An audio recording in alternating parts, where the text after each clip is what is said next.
Тоа е комплексно прашање. Прво, за мене представува сигурност финансиска на медиумот, без разлика каков е, за да може и слободно да се размислува да не биде оптоварен било кој новинар.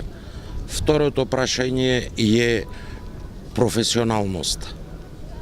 Во Македонија веќе е поделена таа работа на професионалност. Ако тргнам од лично искуство, јас почнав со обични теми, комунални теми кои што ги интересира луѓето, народот и така натаму. Па години го работев тоа, за да дојдам на едно ниво понатака, па да пишуваме репортажи, па коментари. Сега веќе тие норми и критериуми се нарушени.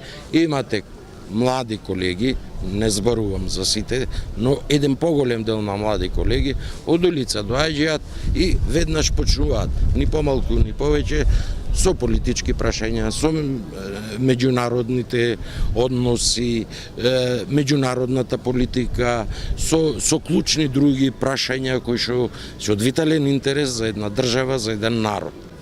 Покрај тоа се и моралните вредности на еден човек. Моралната вредност се гради пред се од самото семејство, па натаму се гради во општеството, во средината и на крај се гради во медиумот или во институцијата каде што се работи. Значи и тоа го нема.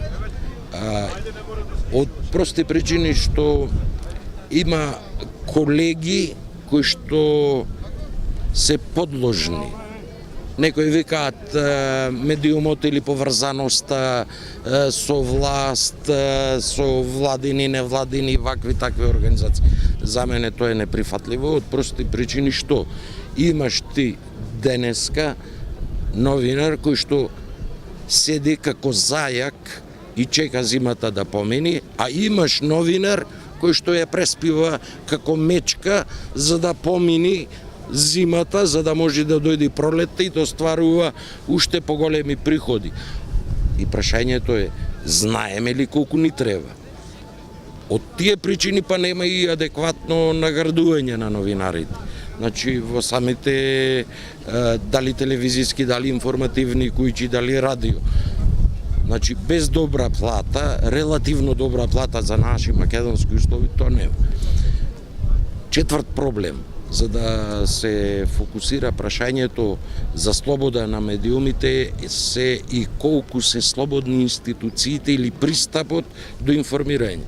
Замислете, сега имате вие на ниво на МВР подпароли во секој секретаријат за внатрешни работи, а нема подпарол општинските или повисоките обвинителства во рамките на едно апелационо подрачје. Од тука произлегува многу проблеми, многу клучни проблеми за тоа дали ние можеме да имаме слобода на медиумите, дали можеме да имаме објективно новинарство и дали можеме објективно да ја информираме јавноста и да ја подигнуваме свеста на едно повисоко ниво. Постои исто така еден сегмент, јас не знам, имам дебатирано на многу места често околу клевета и навреда. Клеветата и навредата, особено за новинарите, е и воопшто за сите е кривично дело кое што многу тешко се докажува. Најтешкото кривично дело секој кривичар да го прашате е клеветата и навредата. А во секој момент сте во ситуација да одговарате за клевета и навреда. Кој ќе ви ја процени вас душевната болка? Јас имав судски спор, сум имал многу повеќе за клевета и навреда. Клевета и навреда на прилог потврден со изјава сум го загубил тоа кривично дело и ми побарале, замислете вие, нематеријална штета од 700.000 евра. И сега вие ми викате, да, ти треба да бидиш објективен новинар. Како да бидам јас објективен новинар? Од кого сум заштитен? Од медиумот сум заштитен? 700.000 евра.